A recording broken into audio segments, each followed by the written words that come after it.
Salut à tous, ici Little Venue sur Baskicker et je vais vous présenter aujourd'hui une vidéo au format session review. Donc avec moi aujourd'hui le clown, utilisateur du forum, donc bonjour. Bonjour. Donc tu es un joueur gagnant en 50 $ ZPSNJ sur Full Tilt et tu viens de passer d'ailleurs après avoir eu 10% de ROI dans cette limite en 100 $. Et tu nous proposes aujourd'hui donc cette session que tu as joué contre Kofi and CG's. Alors est-ce que tu peux nous en dire un petit peu plus sur ton adversaire? Ouais, donc j'ai quand même joué beaucoup de parties contre lui, puis j'avais remarqué qu'il collait beaucoup mes tribets. Je pense qu'il y avait quelque chose comme 50% de call to tribet.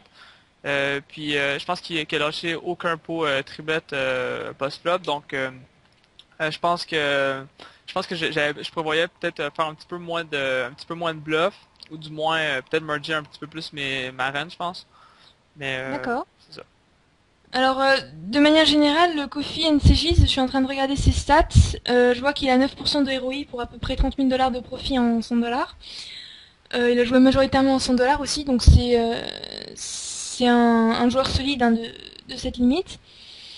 Et donc, pour résumer ce que tu disais sur son style, c'est un joueur qui est très agressif pré-flop puisqu'il 3-bet énormément.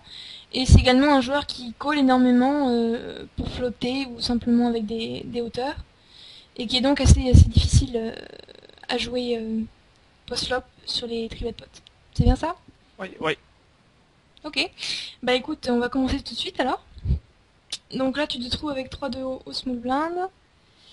C'est une main que t'as limpé d'ailleurs. Je l'aurais foldé pré-flop carrément parce que 3-2, je trouve ça vraiment très faible. Ouais, Alors donc là, oui. je pense aussi que j'aurais pu folder, mais dans les poules limpées, il était quand même il jouait soit en fitter fold, ou soit il commençait à juste faire aggro, fait que je voulais voir un peu comment il voulait jouer cette partie-là. Mais je pense que oui, ça aurait pu être foldé, je pense. Ok. Donc là, bon, c'est un board que peu de gens ont touché.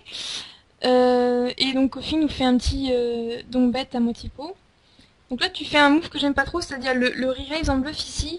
Sur un board comme ça, si j'ai envie de bluffer, je ferais plutôt un call et un bet turn et river si jamais il monte de la faiblesse qu'un re-raise ici, parce que tu représentes vraiment très peu de mains en fait. Tu représentes seulement des pocket pairs. Et les pocket pairs, t'es censé les raise pré-flop souvent. Mais Donc tu représentes un petit peu R ici. ouais, mais je pense que contre lui, je pense que j'aurais juste dû give up, je pense, contre lui, Ouais, parce que give up je possible. sais qu'il est très capable de me coller avec des high cards jusqu'à la river, donc je pense que je blufferais pas Ouais, grand chose ici. ouais. Ici malheureusement, tu fais folder vraiment très peu de mains. Donc là, tu essayes de faire un deuxième barrel au turn, mais